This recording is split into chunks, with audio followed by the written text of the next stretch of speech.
Hello दोस्तों, तो आज आपके लेके आ चुके टॉम्ब ऑफ फॉलन गॉड्स का एक नया एपिसोड। तो इस वीडियो में लाइक एंड सब्सक्राइब कर दीजिए।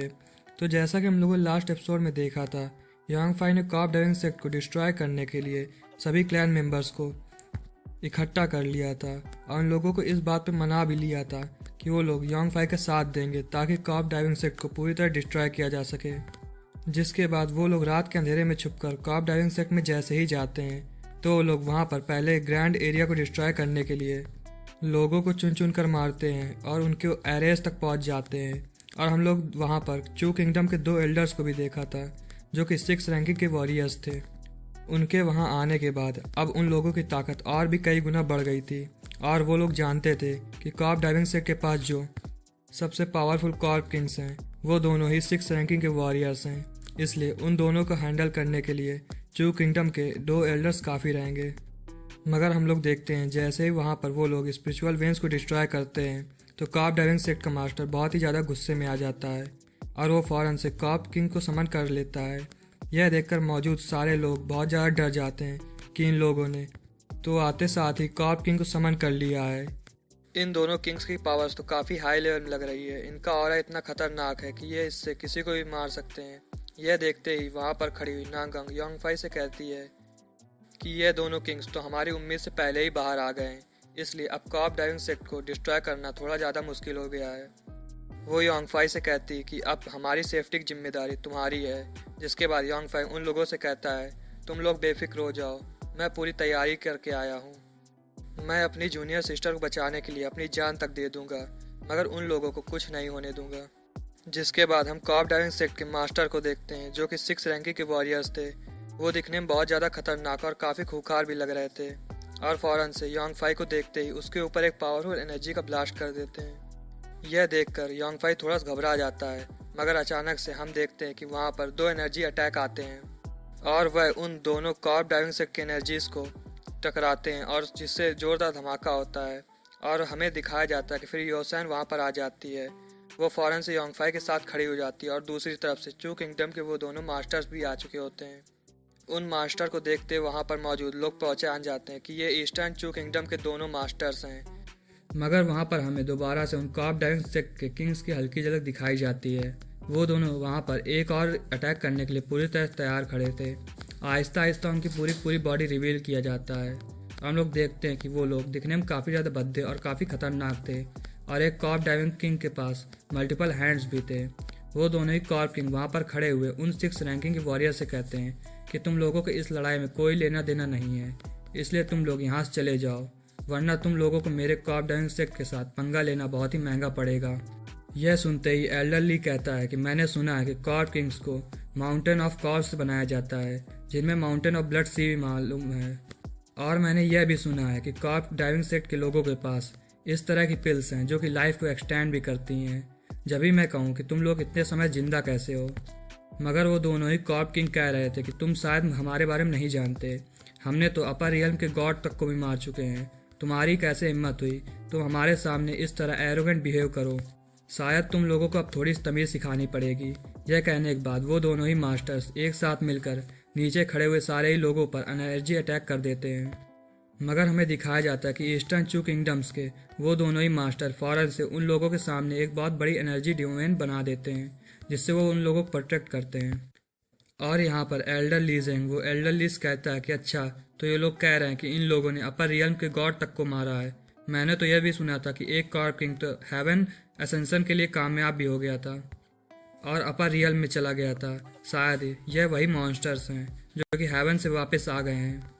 यह देखने के बाद यूसैन उनकी मदद करने के लिए जैसे ही आगे बढ़ती है तो यांग फाई उसका हाथ पकड़ लेता है और उससे कहता है कि तुम्हें लड़ने की कोई ज़रूरत नहीं है। जिसके बाद यांग फाई पीछे खड़े हुए प्रिंस से कहता है कि यहाँ पर सीनियर्स मौजूद हैं, इसलिए वो इन मॉन्स्टर्स को हैंडल कर लेंगे, हमें बाकी का काम करना होगा।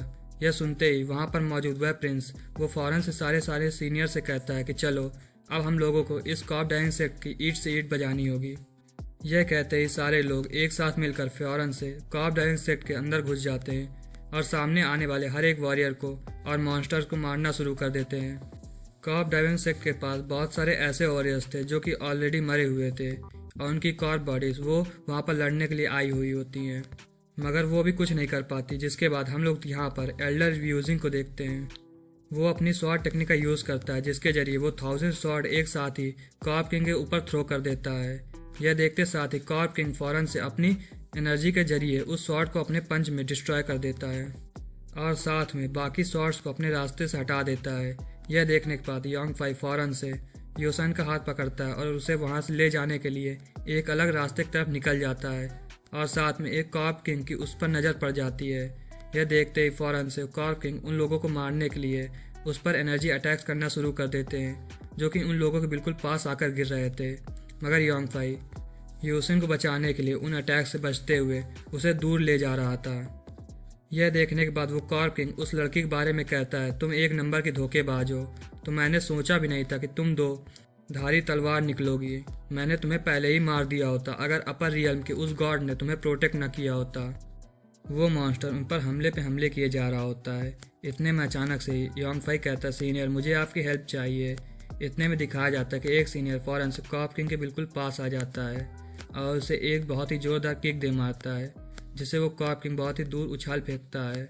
और वहाँ पे मौजूद दूसरा कॉर्प किंग वो यांग फाई को पकड़ने के लिए अपनी एक जाइंट हैंड की टेक्निक का यूज़ करता है, जिससे वो अपनी एनर्जी ऊपर की तरफ भेजता है और वहाँ से एक बहुत ही बड़ा जाइंट हैंड नीचे आता है और वो डिमोनिक हैंड जैसे ही यांग फाई पकड़ने के करीब होता है तो यांग फाई पलक झपकते फौरन से एल्डर लीजिंग की तरफ चला जाता है और जाते ही उससे कहता है कि सीनियर मुझे आपकी यहाँ पे हेल्प चाहिए।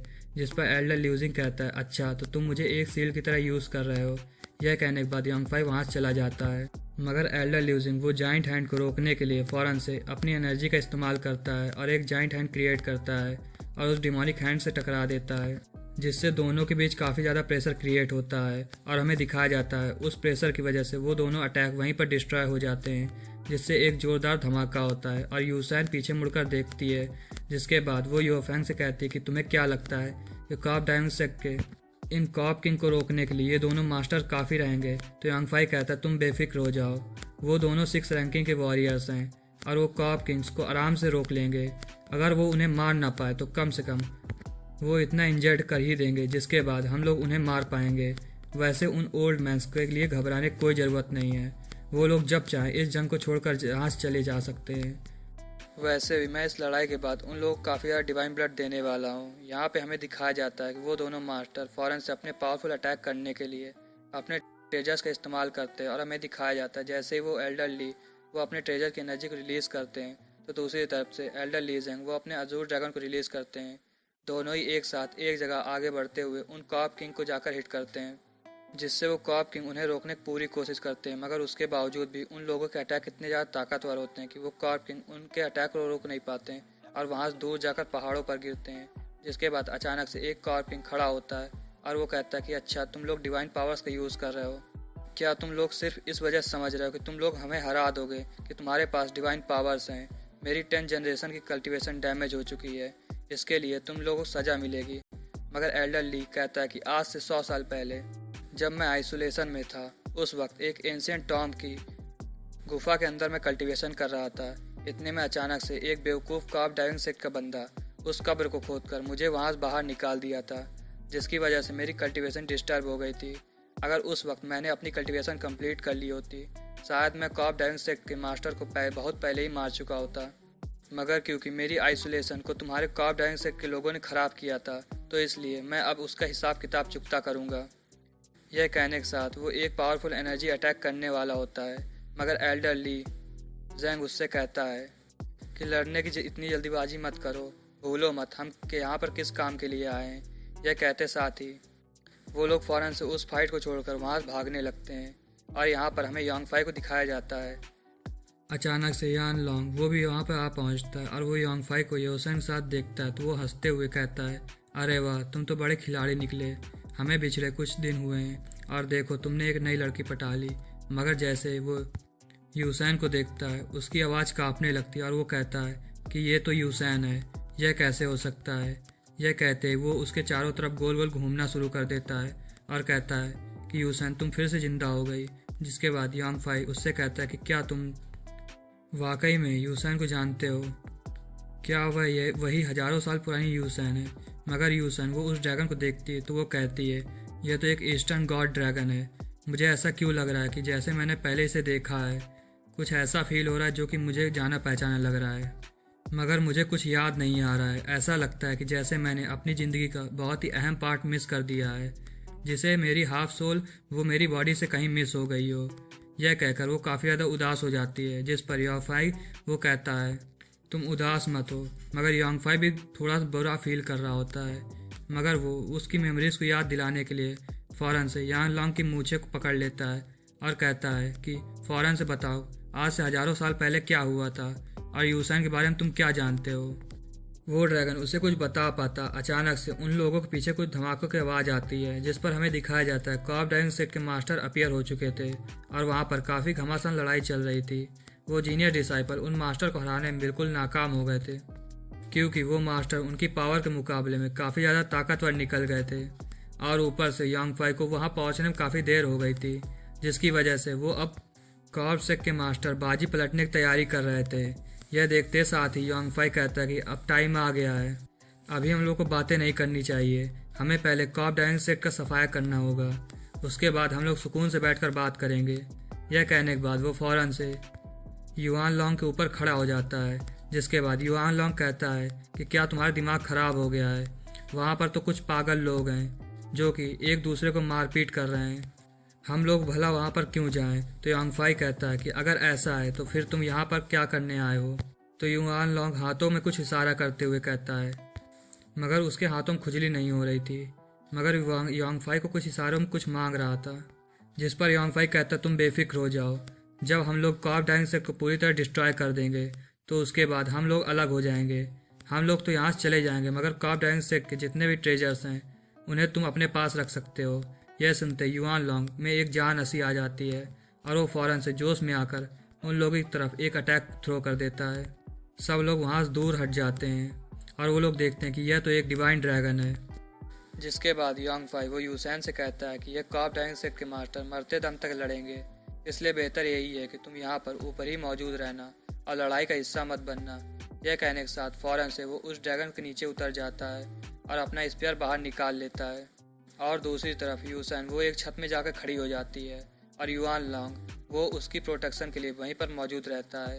यहाँ पर हम लोग नांगोंग को देखते हैं, वो योंगफाई का ब्लड अपनी स्वॉर्ड में यूज़ करती है और जैसे ही एक एंजल पर हमला करती है तो वो एंजल अपने हाथ से उस स्वॉर्ड को पकड़ लेता है, मगर उसका हाथ जलने लगता है, मगर फिर भी वो एंजल उस लड़के को दूर उठाकर फेंक देता है और अपनी पावर का यूज़ करने के लिए वो जैसे ही अपनी ट्रू पावर्स को अवेकन करता है और फ़ौरन से नांगोंग को मारने के लिए जाता है, तो अचानक से योंगफाई बीच में आ जाता है और वो अपने स्पीयर के जरिए उस एंजल की बॉडी के काट काट कर टुकड़े टुकड़े कर देता है, जिस पर नांगोंग काफ़ी खुश हो जाती है और कहती है कि फाइनली तुम मुझे बचाने के लिए आ गए हो। जिसके बाद योंगफाई सब लोगों से कहता है तुम्हारे दो कॉर्ब ड्राइविंग सेट के किंग्स तो हमारे पहले ही लोगों ने ठिकाने लगा दिया है, अब तुम लोगों की बारी है, क्या तुम लोग बिना वजह मरना चाहते हो, बेहतर यही होगा कि तुम लोग अपनी जान बचाकर भागो यहाँ से। यह सुनते ही वो लोग अपनी जान बचाकर भागने लगते हैं, मगर अचानक से हमें दिखाया जाता है वो शाओलिन टेम्पल का मॉन्क उन लोगों के सामने आ जाता है और कहता है कि भागने से बेहतर यही है कि सरेंडर कर दो। यह कहने के साथ वो अपनी बुद्धा पावर का यूज़ करते हुए बुद्धा हैंड का यूज़ करता है, जिसके साथ वो उन लोगों को चुन चुन कर मारना शुरू कर देता है और एक बंदा तो रुक कर माफ़ी मांगता है और कहता है प्लीज़ मुझे छोड़ दो, मगर वो मॉन्क उससे कहता है कि सुनो दोस्त, मैं तुम्हें तुम्हारे सीनियर्स के पास भेज रहा हूँ। ये कहने के साथ मॉन्क उसे भी मार डालता है, जिसकी वजह से वहाँ पे सारे लोग को सफाया कर हो जाता है। अचानक से फिर वहाँ पर योंगफाई को एक और दुश्मन को दिखाया जाता है, जो कि योंगफाई के ही साथ दे रहा था। कॉर्ब ड्राइविंग सेट के यंग मास्टर को होल्ड करते हुए कहता है कि मुझे तुम जैसे लोगों से नफरत है। यह कहने के साथ वो उस यंग मास्टर को दूर उठा के फेंक देता है, जिसके बाद यंग मास्टर फ़ौरन से अपने ब्रेसलेट के जरिए वहाँ से उठते हुए दूर भाग जाता है। जिसके बाद योंगफाई थोड़ा सरप्राइज होता है कि आखिर नांगोंग ने इसे हमारा साथ देने के लिए कैसे मना लिया, मगर वो डेविल डिसेंडेंट कहता है कि सुनो, हमारी दुश्मनी अपनी जगह है, मगर इस मर्तबा बात हमारे एंसेस्टर की है, इसलिए मैं तुम्हारा साथ देने के लिए तैयार हूँ, मैं किसी और दिन तुम्हें ज़रूर मारूंगा। यह कहने के साथ वो फ़ौरन से वहाँ से चला जाता है और योंगफाई कहता है ठीक है, मैं तुम्हें मारने के लिए और किसी दिन का इंतज़ार कर लूँगा। अचानक से वहाँ पर कॉर्ब ड्राइविंग सेट का लीडर भी आ जाता है और वो अपने ब्रेसलेट के जरिए वहाँ पर मौजूद बहुत सारे डिसाइपल को अपने एक ही झटके के साथ दूर उठा के फेंक देता है और उन लोगों से कहता है कि मैं तुम्हारा इंतज़ार कर रहा था। मुझे पता था तुम लोग लौट कर वापस ज़रूर आओगे। तुम लोगों को क्या लगा कि तुम लोग लौट कर आओगे और मेरे सेक्ट को ऐसे ही डिस्ट्रॉय कर दोगे? तुम लोग भूल गए हो तुम्हारा सामना किससे हुआ है। मैं तुम्हारे अच्छे अच्छों की धुलाई कर सकता हूँ, तो तुम क्या हो? मगर यांगफाई कहता है चलो तो आप मुझसे लड़कर दिखाओ। यह कहने के साथ वो अपने स्पेयर के साथ जैसे उस पर वार करता है, अपने ब्रेसलेट के जरिए यांगफाई के अटैक को रोकने की कोशिश करता है, जिस पर काफ़ी ज़्यादा प्रेशर क्रिएट होता है। मगर हमें दिखाया जाता है यांगफाई यहाँ पर अपनी पावर्स को बढ़ाने के लिए अपनी new heaven and earth power को अनलॉक कर देता है, जिससे उसकी एनर्जी काफ़ी गुना बढ़ जाती है और सब लोग यह देखकर काफ़ी सरप्राइज होते हैं। यहाँ तक कि कॉप ड्राइविंग सेट का एल्डर भी वो उस एनर्जी के सामने खड़ा नहीं हो पाता। दूसरी तरफ कॉप ड्राइविंग सेट का लीडर कहता है तुम्हारी इतनी हिम्मत कैसे हुई है? तुम मेरे अटैक को रोकने की कोशिश कर रहे हो। तुम्हें तो मैं आज यहीं पर मसल दूंगा। यह कहने के साथ वो यांगफाई पर अपना सेकेंड हैंड के साथ अपनी एनर्जी के अटैक करने की कोशिश करता है, जिससे वो यांगफाई को वहाँ से पीछे धकेल देता है। मगर यांगफाई उससे डरने वाला नहीं था। वो कहता है कि चलो अब तुम पर यह पावर आजमाने का वक्त आ गया है। यह कहने के साथ यांगफाई फौरन से heaven and earth destroying technique का यूज़ कर देता है, जिससे एक रेड जाइंट हैंड उस मास्टर की तरफ आगे बढ़ता है। तो वह उसे रोकने के लिए अपने दोनों हाथ को सामने ले आता है, मगर वो हैंड अचानक से गायब हो जाता है, जिस पर वो मास्टर भी हैरान हो जाता है। मगर जिसे वह ऊपर देखता है तो जाइंट हैंड बिल्कुल ऊपर से आकर उसके ऊपर गिरता है, जिससे वहाँ पर एक जोरदार एनर्जी का प्रेशर रिलीज होता है और यांगफाई मल्टीपल्स हैंड टेक्निक का यूज़ करना शुरू कर देता है, जिससे वो कॉप ड्राइविंग सेट के मास्टर के ऊपर इतना प्रेशर बनाता है कि वो उसे वही ज़मीन पर गाड़ देता है। और उसकी हालत देखकर उसके जूनियर्स भी बिल्कुल चौंक चुके थे। यहाँ तक कि सब लोग हैरान हो चुके थे कि यांगफाई इतना पावरफुल कैसे है। और हमें दिखाया जाता है कि एक और कॉप ड्राइविंग सेट का मास्टर वो बिल्कुल ज़मीन पर पड़ा हुआ होता है। उसके मुंह से खून निकलने लगा था, जिसके बाद यांगफाई को देखते हैं और उसे चक्कर आने लगता है। वो कहता है आखिर यह कैसे हो गया? मेरा कॉप ड्राइविंग सेट वो ओपन हुआ था और यह उसे अभी डिस्ट्रॉय कर दे रहे हैं। मगर हम देखते हैं कि वहाँ पर शाओलिन टेम्पल का वो मॉन्क बीच में आता है और वो कहता है कि ब्रदर क्यों ना हम कुछ और heaven and earth destroying technique का यूज़ करो और उस ओल्ड मैन की हड्डी पसली तोड़ कर रख दो, या फिर मैं भी तुम्हारे साथ बुद्धा हैंड टेक्निक का यूज़ करके उस ओल्ड मैन को सबक सिखाने में तुम्हारी मदद कर दूंगा। जितना जल्दी हम लोग इसे सबक सिखा देंगे उतना ही जल्दी हमारा काम आसान हो जाएगा। यह कहने के साथ वो मॉन्क फौरन से अपनी बुद्धा हैंड टेक्निक का यूज़ करके उस पर अटैक करने के लिए तैयार हो जाता है। तो नांगोंग कहती है कि सोचा नहीं था तुम्हारी बुद्धिज्म की टेक्निक भी वो इतनी काम आएंगी। शायद हम लोगों ने तुम्हें कमज़ोर समझने की गलती कर दी।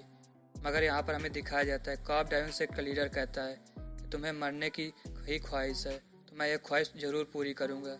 यह कहने के साथ वो अपनी पावर्स को बिल्कुल नेक्स्ट लेवल पर लेकर जाता है। यह देखते ही वहाँ मौजूद प्रिंस कहता है कि सब लोग एक साथ टूट पड़ो इस पर। यह कहते साथ ही सारे लोग फिर से एक साथ कॉप ड्राइविंग सेट के मास्टर को मारने के लिए उस पर हमला कर देते हैं। जिसके बाद वहाँ पे कॉप सेट का एक और मास्टर होता है। वो अपने सेक्ट लीडर को बचाने के लिए आगे बढ़ता है, तो यांगफाई उसका रास्ता रोकता है और उसे एक इतने जोर का पंच मारता है कि उस एल्डर को दिन में तारे नज़र आ जाते हैं। जिसके बाद यह सीन यहीं पर कट हो जाता है।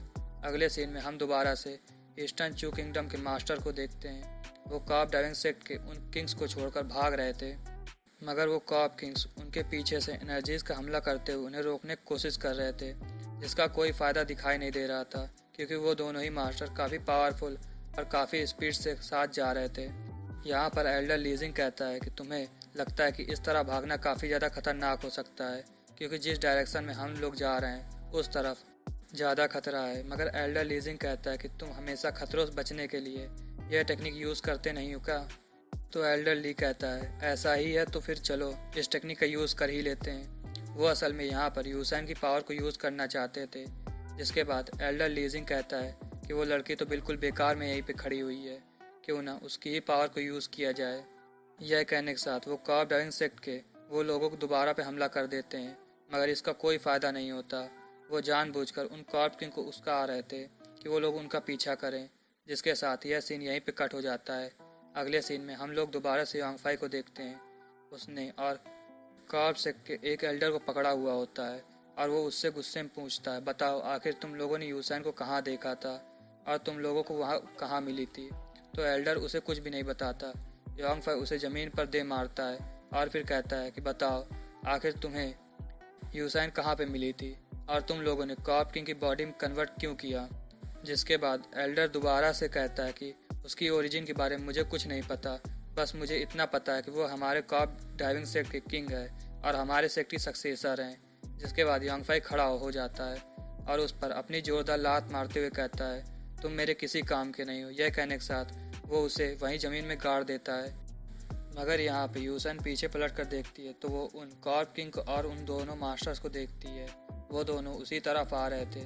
जिसके बाद वो यांग फाई बताती है कि यह लोग यहाँ पहुँच चुके हैं और वहाँ मौजूद जितने भी लोग होते हैं वो सारे देखते हैं कि कॉर्प किंग्स वो उन लोगों की तरफ आ रहे हैं तो वो लोग थोड़ा सा घबरा जाते हैं। इतने में एक कॉर्प किंग वो एल्डर ल्यूजिंग पे जैसे ही हमला करता है तो एल्डर ल्यूजिंग वो उसके अटैक को डॉज कर लेता है और एक हैंड को वहीं पे रोक देता है। और वो किंग कहता है कि आखिर तुम्हें वो डिवाइन ब्लड क्यों चाहिए, तुम अभी उसे क्यों हासिल करना चाहते हो। इतने में हमें दिखाया जाता है वो एल्डर फौरन से डिवाइन ब्लड पावर का यूज़ करते हुए जैसे वो कॉप किंग को पंच मारता है तो कॉप किंग वहाँ से दूर चला जाता है।